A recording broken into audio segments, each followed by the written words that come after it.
E disse-lhes: Por que estáis dormindo? Levantai-vos e orai, para que não entreis em tentação. Lucas, capítulo 22, versículo 46. E a palavra de hoje sobre a oração. Aliás, no segundo dia da semana fala de oração. Já que estaremos, a partir de hoje, inseridos nesse primeiro congresso de oração Desperta Pernambuco, vamos falar sobre oração. O texto que nós lemos é um texto que fala claramente sobre despertamento, e Jesus deixa aqui evidente de que nós temos que orar, temos que buscar a sua presença, temos que buscar a sua face. E eu queria falar um pouco sobre o segredo da oração. O que acontece quando oramos? Jesus disse lá em João capítulo 14 e o versículo 13 que tudo quanto a gente pedir em seu nome ele fará. A base da oração, em primeiro lugar, é isso que nós vamos aprender hoje, é o nome de Jesus. Que tremenda promessa dele, hein? À medida que crescemos na intimidade com ele, em nossos momentos devocionais, quanto mais a gente conhece a Deus, quanto mais a gente confia nas suas promessas, mais a gente se aproxima dele através da oração. Eu sempre costumo dizer que a oração é o canal de comunicação com Deus, e esse canal tem que estar sempre em bom funcionamento. Eu já falei aqui em outra oportunidade que eu particularmente trabalho com comunicação há vários anos, e eu sei a importância da comunicação. Ainda hoje aqui no jornal, um ouvinte mandou um áudio aqui pra gente há poucos minutos e disse: olha, de vez em quando aqui a rádio tá chiando. Sabe o que é isso? Ele está querendo ter uma boa comunicação e não está conseguindo. Perceba como é difícil, como é complicado você querer falar com alguém, isso falando agora aqui no âmbito humano, e você não consegue nem ser ouvido, nem ouvir. Porque a comunicação está ruim. Eu acho que você já deve ter passado por isso, de ter que ligar para alguém ou receber uma ligação de alguém, e você ficar aqui no telefone dizendo: rapaz, olha, tá ruim a ligação, hein? Olha, anda aí um pouquinho, se mexe um pouquinho, bota o telefone pra lá ou pra cá, porque eu não tô ouvindo bem. Rapaz, como tá complicado aqui falar com você. Pois é, isso fala de comunicação ruim. Isso fala no âmbito espiritual também. Isso nos traz uma simbologia, porque isso tem tudo a ver com oração. Afinal de contas, a oração é o canal de comunicação que nós temos com Deus, e é bom que se diga. Esse canal tem que ser uma via de mão dupla. Porque orar não é monólogo. Não é só você falando, nem só Deus falando.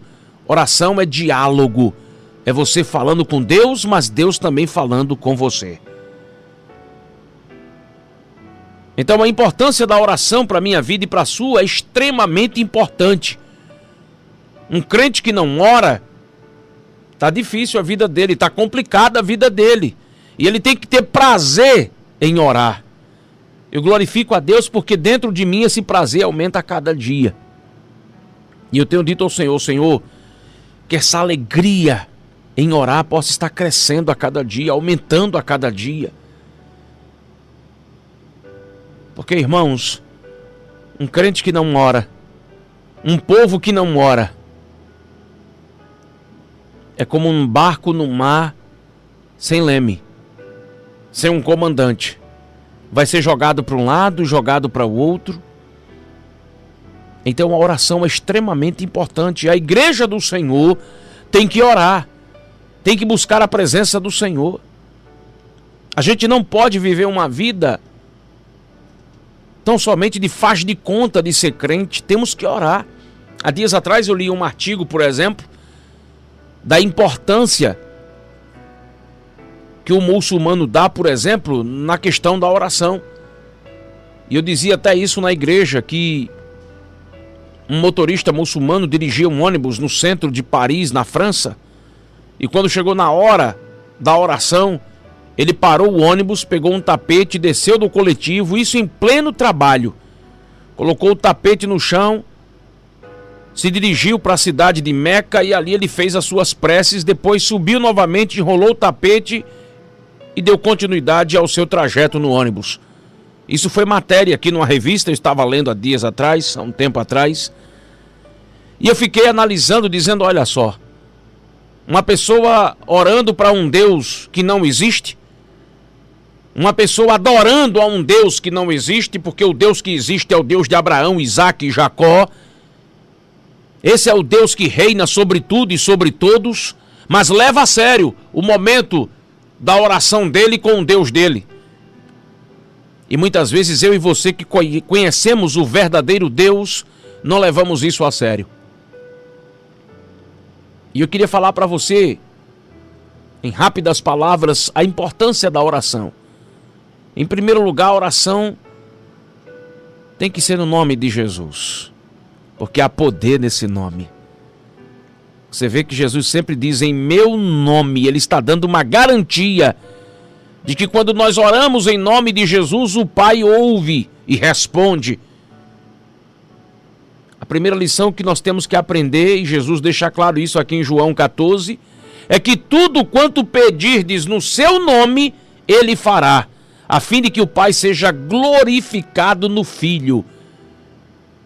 Tem muita gente por aí, como já dizia um amigo meu, que tem uma fé muito grande e ora apontando essa fé para o lugar errado. Mas se você orar, mesmo com a fé do tamanho de um grão de mostarda apontada para o Deus verdadeiro, o milagre acontece.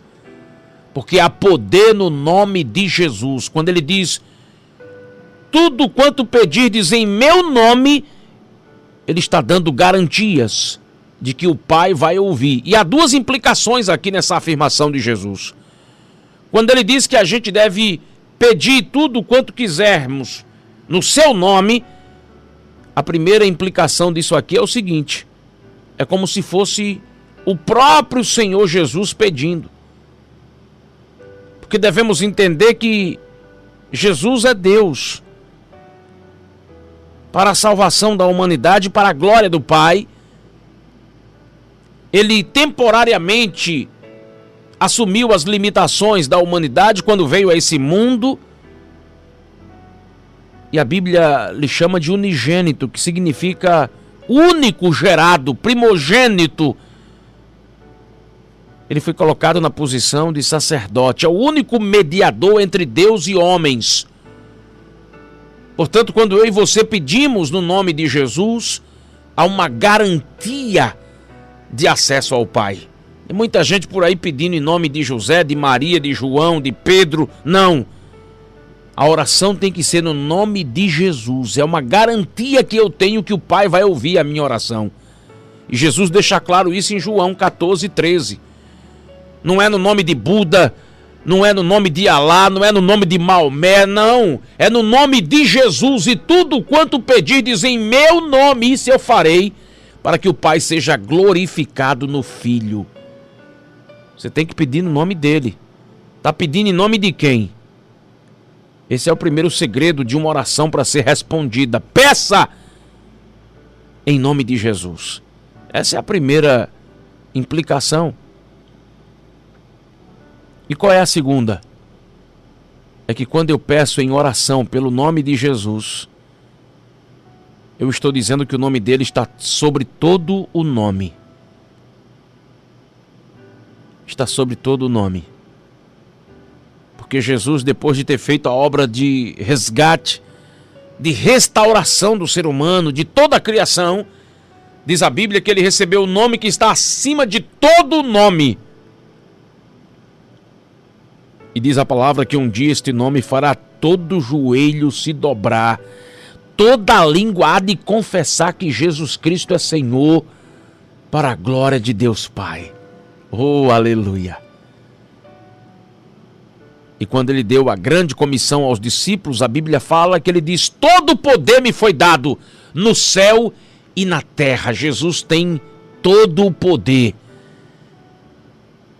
Ele suplantou a morte, o inferno. Ele está dizendo: tudo que pedirdes em meu nome eu farei. E é curioso que essa frase de Jesus, eu não sei você, mas a mim me deixa perplexo, porque ele começa com a palavra tudo. E aí nós precisamos interpretar isso aqui de uma forma correta. Porque numa interpretação simplória, a gente pode dizer que o Senhor nos deu uma arma muito poderosa. E aí a gente pode utilizá-la da forma que a gente quiser. Mas a Bíblia nos mostra claramente que homens de Deus não receberam de Deus tudo o que pediram. E todos nós temos experiências de respostas positivas, mas também de respostas negativas em nossas orações. Quando a palavra diz tudo o que pedirmos, nós temos que entender como é que isso aqui funciona. Temos que entender quais são os padrões de Deus para a oração. É importante conhecer e entender que os padrões que Deus estabelece na palavra, para que a gente possa ter resposta das nossas orações, existem parâmetros, critérios, e eu não vou citar todos aqui, mas eu quero falar de alguns. Por exemplo, para que a minha oração seja respondida, para que tudo que eu peça Deus possa realizar em minha vida, em primeiro lugar tem que haver parâmetro 1, santificação. A palavra do Senhor diz: eis que a mão do Senhor não está encolhida para que não possa salvar, nem surdo o seu ouvido para que não possa ouvir. Mas o texto conclui dizendo: mas as vossas iniquidades fazem separação entre vós e o vosso Deus, e os vossos pecados encobrem o seu rosto de vós, para que não vos ouça. Isso está lá em Isaías capítulo 59. Então o primeiro parâmetro para que Deus possa ouvir a minha oração, o primeiro critério é santificação. Santificação. Muitas vezes a gente quer pedir a Deus as coisas, mas queremos levar uma vida de todo jeito, de toda forma.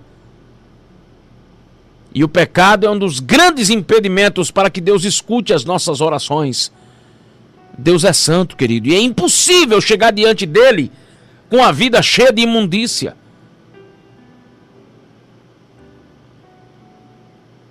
O primeiro parâmetro é esse. Você tem buscado a santificação. Você tem buscado se aproximar de Deus através da santificação. Esse é o primeiro parâmetro. Qual é o segundo? A fé.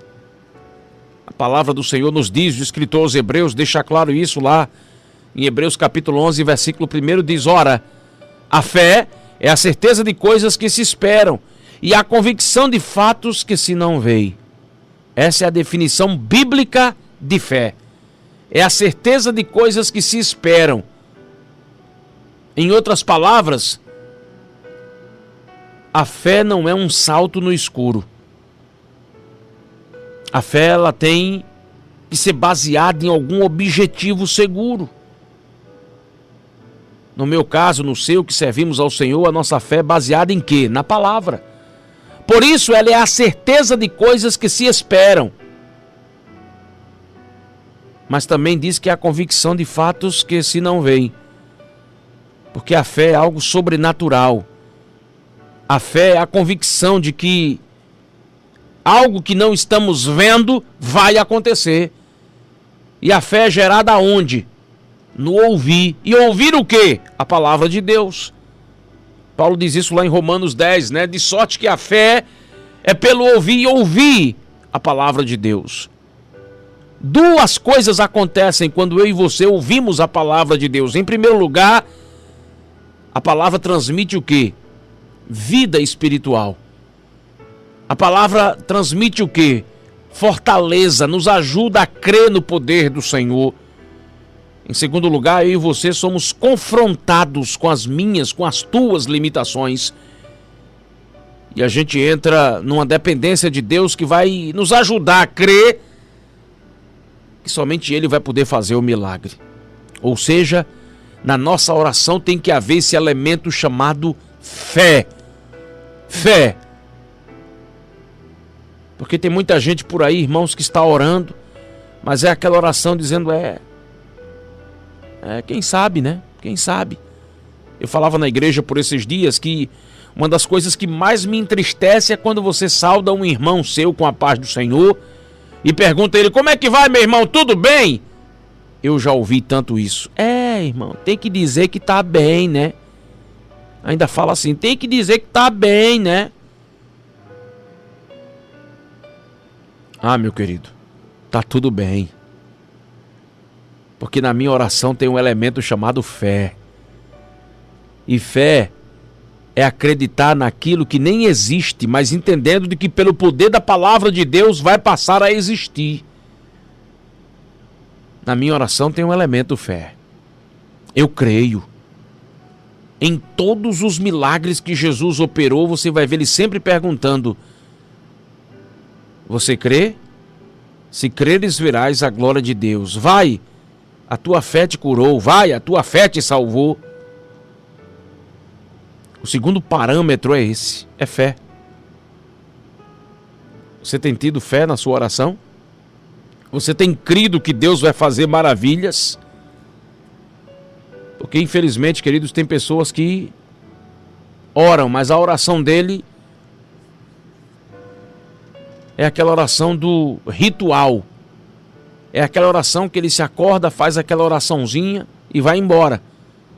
Com o coração cheio de dúvida, será que vai acontecer? Essa semana vamos aprender tanto sobre oração, os segredos da oração. Tem muita gente pensando, inclusive há cristãos até acreditando nisso, que a mudança, por exemplo, desse país, dessa nação, só vai acontecer quando a gente pegar panelas e for para as ruas fazer manifestações. A grande mudança desse país, da nossa família, da nossa sociedade, só vai acontecer quando colocarmos os joelhos no chão e começarmos a orar. Deus está pronto para curar essa nação. Deus está pronto para sarar a nossa terra. Mas é preciso que o povo que se chama pelo seu nome se humilhe, vá buscá-lo em oração, se arrependa dos seus maus caminhos. Ore a ele, converse com ele, escute a voz dele, obedeça a voz dele. Aí ele vai ouvir a nossa oração. Aí ele vai sarar a nossa terra, vai curar as nossas feridas. O nosso problema, irmãos, é que a gente não tem buscado a Deus em oração. Há dias atrás, eu escutava o pastor Hernandes Dias Lopes falando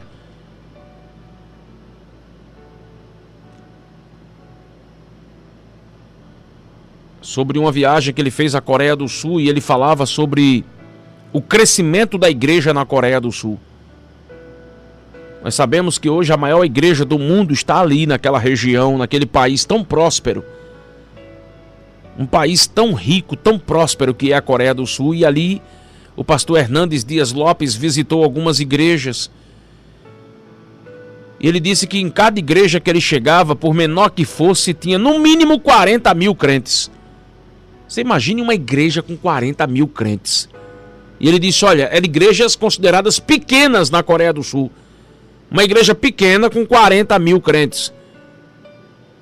E ele disse que teve a curiosidade de perguntar a cada pastor daquela igreja, de cada igreja por onde ele passou, na Coreia do Sul, qual o segredo para tanto crescimento?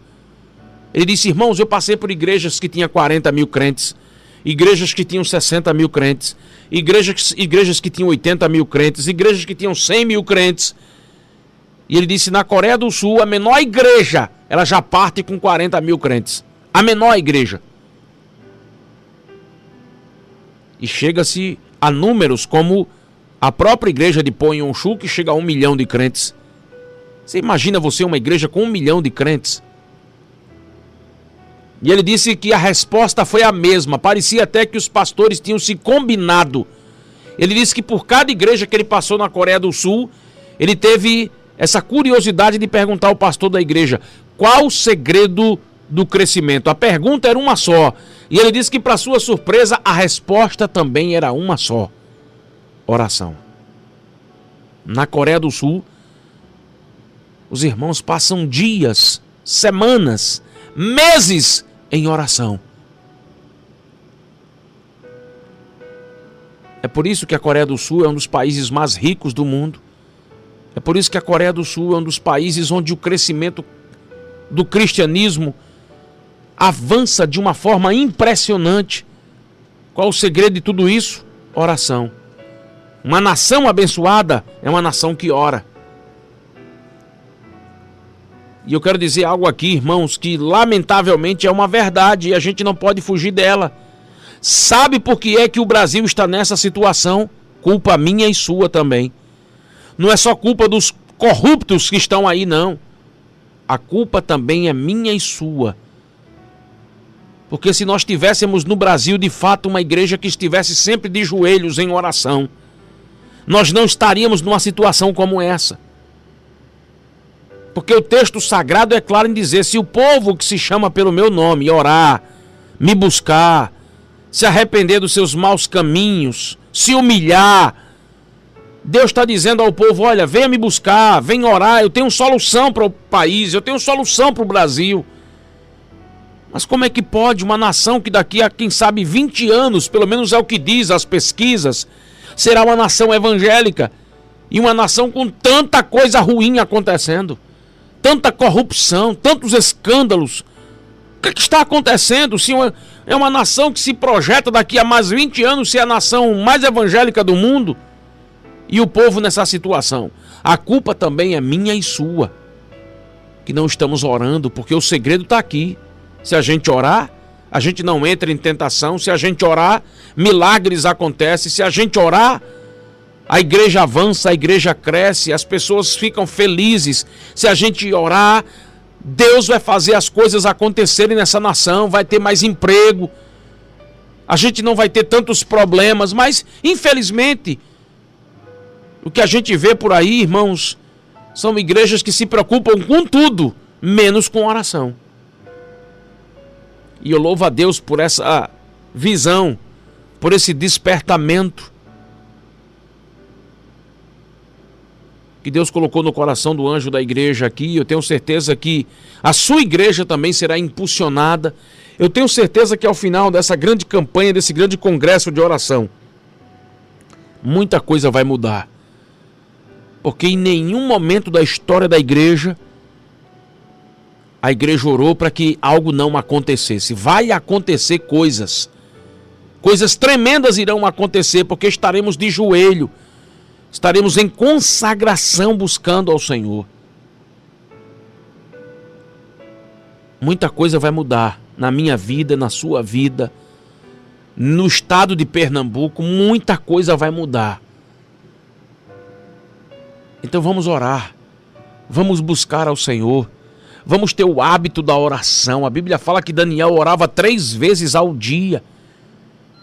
Muitas vezes a gente não tem se interessado por isso. Muitas vezes não temos buscado a Deus em oração. Eu dizia na igreja que eu sou de uma época onde a gente tinha que sair cedo de casa para pegar um lugar no círculo de oração.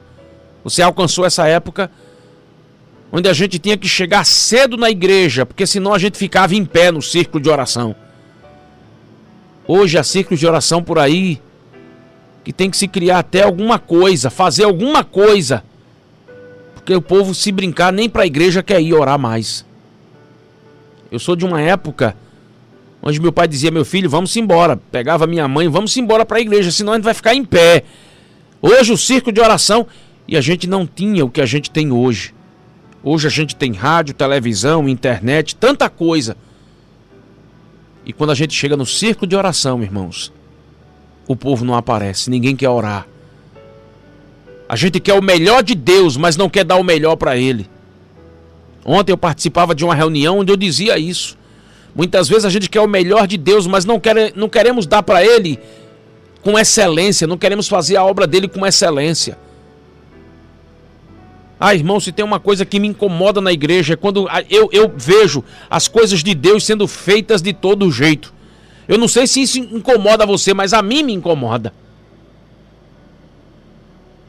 Eu estive no Rio de Janeiro e participei de um tour pela cidade do Rio, juntamente com minha esposa e com mais 2, 3 casais que foram conosco a passeio ao Rio de Janeiro. E ali eu fui conhecer o Morro do Corcovado, fui conhecer o Cristo Redentor, fui conhecer algumas favelas do Rio de Janeiro. A gente dentro de uma van, passamos o dia inteiro fazendo esse passeio. E me levaram também a Marquês de Sapucaí, no Sambódromo, onde acontece aqueles desfiles de carnaval.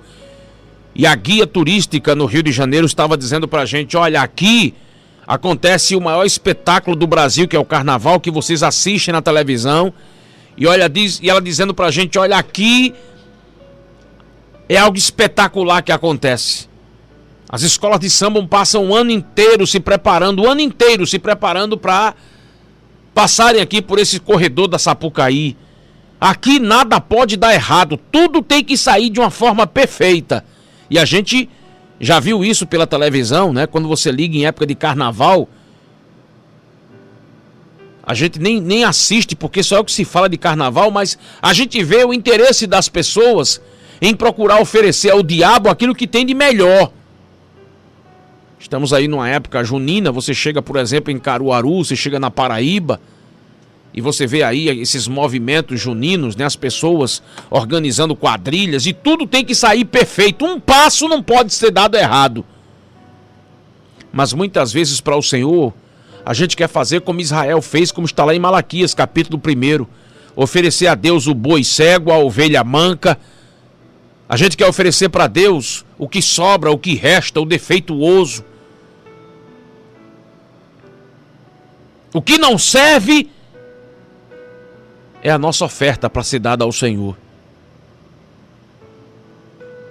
E depois a gente vai orar pedindo a Deus que Ele nos dê o melhor. Mas para Ele a gente quer oferecer o que não presta. Então essa semana vamos aprender muito sobre oração. A importância de orar. A importância de manter esse canal sempre perfeito, para que a gente possa ouvir a voz de Deus nítida, como eu estou ouvindo aqui no headphone, o som desse microfone que eu estou falando com você. Coisa ruim é a gente manter uma comunicação com alguém e a gente não conseguir ouvir a voz dela direito ou a voz dele direito. Oh, que coisa ruim. Fala mais alto. Não estou ouvindo não. Rapaz, não tem como ligar de novo não. É assim que a gente fala, né? Pois é, quando a comunicação está ruim. Deixa eu te perguntar uma coisa, como está a sua comunicação com Deus?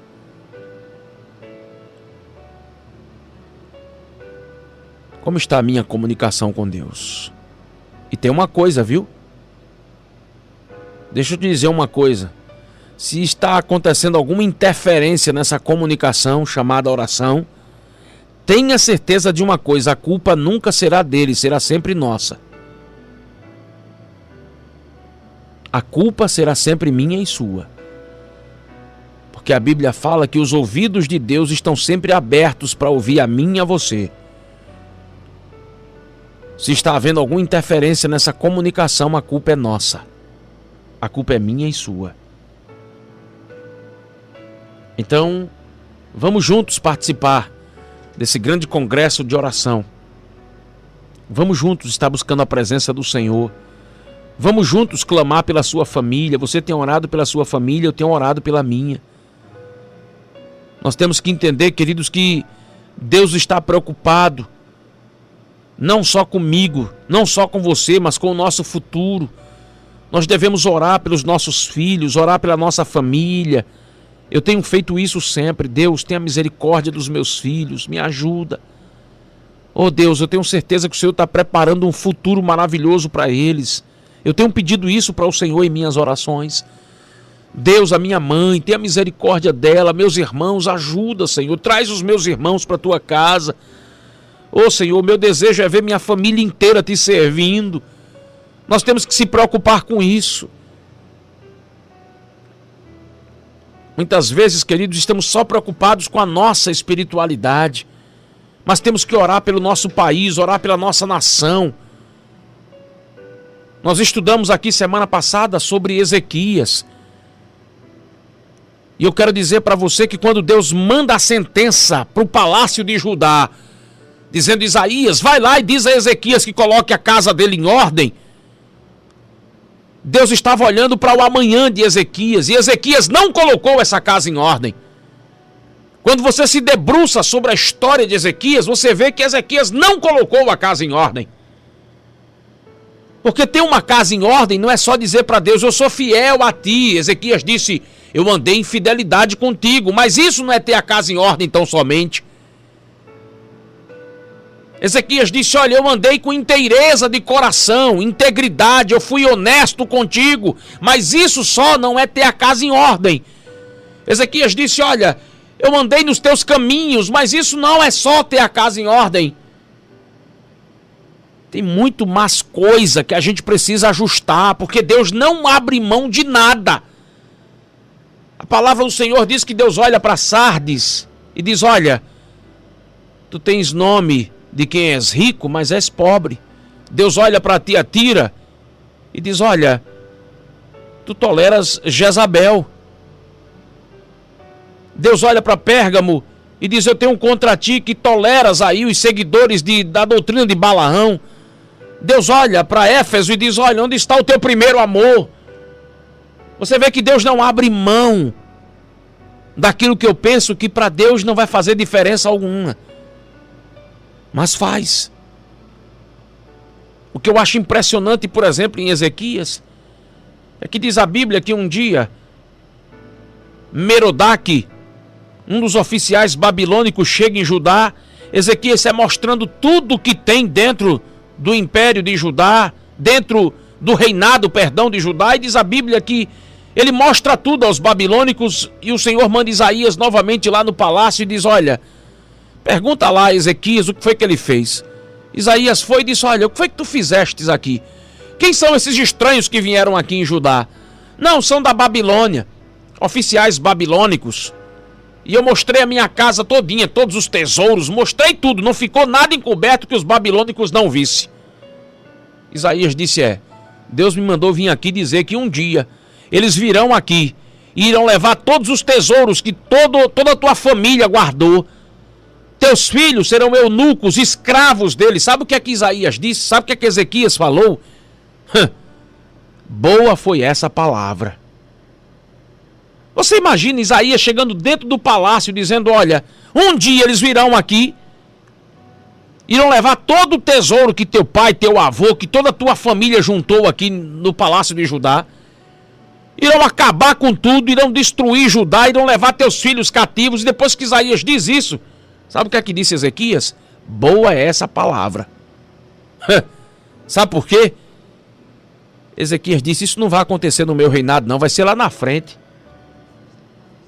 Sabe o que Ezequias quis dizer? Que a minha geração para frente que se exploda. Eu estou preocupado comigo. Isso não vai acontecer no meu reinado não? Tá ótimo. Boa é essa palavra. Muitas vezes, queridos, a gente não está preocupado com as pessoas que nos cercam. Não estamos preocupados, estamos em guetos. Estamos ali tão somente preocupados com a gente mesmo. A nossa oração muitas vezes tem sido a oração de Ezequias. É uma oração que se parece muito com a música de Luiz Gonzaga. Uma para mim, uma para mim, uma para mim, outra para tu e outra para mim. Mas o Senhor está dizendo para mim e para você nesta manhã que nós devemos se preocupar com a nossa família, se preocupar com o nosso estado, porque tudo isso afeta a gente. Você está vendo como é que está a situação do país? Isso está afetando o injusto, mas está afetando o justo. Está afetando todo mundo. Quantas pessoas não estão passando por momentos difíceis? Quantos servos do Senhor não estão sofrendo? Mas sabe por quê? A gente não está orando pela nossa nação, não estamos orando pelo nosso estado. Pernambuco está aí ostentando o status de ser um dos estados mais violentos desse país. Está se matando mais gente em Pernambuco do que na guerra da Síria. Mas será que eu e você temos orado em favor disso? Será que nós temos pedido a Deus, Deus tenha misericórdia de Pernambuco? Deus tenha misericórdia dessa nação. Onde é que a gente vai parar? Quando a gente pensa que chegamos no fundo do poço, o poço é mais fundo do que aquilo que eu penso. Ainda tem mais buraco para a gente descer lá embaixo. Mas o segredo, o Senhor deixa claro: se humilhe, se arrependa. Se o meu povo se humilhar, me buscar, orar, se arrepender dos seus maus caminhos, eu ouvirei dos céus, perdoarei os seus pecados e sararei a sua terra. O segredo é orar. É orar. Estabeleça esse canal de comunicação com Deus. Estabeleça esse canal de comunicação com o Senhor. Já orou hoje? Comece hoje. Comece hoje. Eu confesso a você que eu estou muito feliz, viu? Estou muito feliz. A cada dia Deus tem me cobrado. E eu tenho orado com alegria. Não é aquela oração de dizer, meu Deus, vou orar de novo, não. Eu ando muito feliz, porque a cada dia que eu dobro os meus joelhos, a vontade é maior de orar. É maior de orar. Deus tem colocado isso no meu coração. Eu tenho pedido algumas coisas a Ele e Ele já me disse, eu vou lhe dar. Continue orando, continue buscando, continue orando, continue buscando. É o segredo da oração, querido. A oração não só move a mão de Deus, a oração move os céus. É a oração. A oração não abre tão somente a mão de Deus. A oração faz Deus se levantar do seu trono. É a oração, nós temos que orar.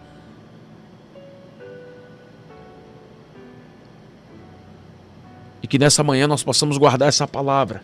A semana inteira vamos falar de oração.